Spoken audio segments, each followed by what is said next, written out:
రైతు కూలీ సంఘం విలీనం సందర్భంగా 550 మంది కార్మికులతో భారీగా అరుణోదయ పాటలతో డప్పు చప్పులతో పాటలు పాడుకుంటూ డాన్సులు వేస్తూ భారీ సంఖ్యలో మహబూబాబాద్ జిల్లా కేంద్రం నుండి కోర్టు నుంచి ప్రధాన వీధుల గుండా గంగపుత్ర భవనం వరకు భారీగా ర్యాలీగా తరలివచ్చారు। ఈ కార్యక్రమానికి ముఖ్య అతిథిగా దేవులపల్లి వెంకటరమణ హాజరయ్యారు। ఈయన మాట్లాడుతూ కనీస మద్దతు ధర చట్టం చేసి దేశ రైతాంగాన్ని ఆదుకోవాలని అఖిల భారత రైతు కూలీ సంఘం డిమాండ్ చేశారు।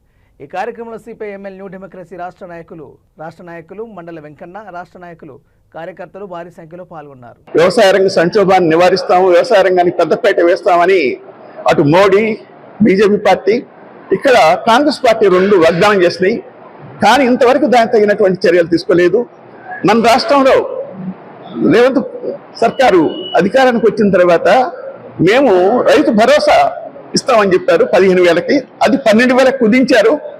ఇది మోసం చేయడం తప్ప మరొకటి కాదు, ఇది సరైనది కాదు। అలాగే కౌలుదారులందరికీ కూడా మేము ఈ రైతు భరోసా కానీ, పిఎం కిసాన్ కానీ, ఇతర సౌకర్యాల హక్కులని కల్పిస్తామని చెప్పారు। కానీ ఇంతవరకు కూడా ఏ ఒక్కటి కూడా అమలు చేయలేదు। ఇది ద్రోహం తప్ప మరొకటి కాదు।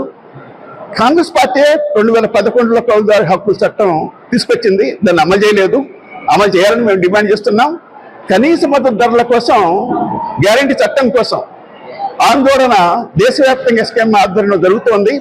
జగదీష్ సింగ్ దల్లేవాల్ గత 50 రోజులుగా ఆమరణ నిరాహార దీక్ష చేస్తున్నాడు। 15వ తారీఖు నుంచి 111 మంది దానికి మద్దతుగా ఆమరణ నిరాహార దీక్ష చేస్తున్నారు। 26వ తారీఖున దేశవ్యాప్తంగా అన్ని జిల్లా కేంద్రాలు, డివిజన్ కేంద్రాలు, రాష్ట్ర రాజధానుల్లో ట్రాక్టర్ ర్యాలీలు, మోటార్ సైకిల్ ర్యాలీలు జరగబోతున్నాయి। ఈ ఉద్యమానికి మద్దతు ఇవ్వమని అందరికి కూడా విజ్ఞప్తి చేస్తున్నాం। పోడు భూములకి మేము అధికారానికి వస్తే పట్టా హక్కు సంవత్సరం లోపల అందరికి ఇస్తామని చెప్పారు। కానీ ఇంతవరకు ఒక్కరికి కూడా ఇవ్వలేదు। గత కేసీఆర్ ప్రభుత్వం లేదు, 10 సంవత్సరాల అధికారంలో ఉన్నటువంటిది ఇవ్వడం లేదు। అటవీ హక్కుల చట్టం 2006లో వచ్చింది, కానీ ఇంతవరకు మన రాష్ట్రంలో సరిగా అది అమలు కాలేదు। దాన్ని అమలు చేయాలని డిమాండ్ చేస్తున్నాం। ఆదివాసులకే కాకుండా, గిరిజనులకే కాకుండా, గిరిజనేతరులకు కూడా 3 తరాల నుంచి అక్కడ ఉంటే వాళ్ళందరికీ కూడా పట్టా హక్కులు ఇవ్వాలి। అది చట్టబద్ధ హక్కు, వాళ్ళ దయదాక్షిణ్యం పిచ్చ కాదు। అది రేవంత్ రెడ్డి పెట్టాల్సిన అవసరం లేదు, కేసీఆర్ పెట్టాల్సిన అవసరం లేదు। అటువంటి చట్టబద్ధ హక్కులు ఇచ్చిన తర్వాత కూడా అమలు కానటువంటి దుస్థితి వాళ్ళ ఉంది, వాగ్దానాలు అమలు కావట్లేదు। ఇటువంటి విషయాలన్నింటినీ కూడా వాళ్ళు చర్చించడం కోసం ఈ సమావేశంలో మేము కోరుకుంటాం, దాని కర్తగా రూపొందించుకుంటాం।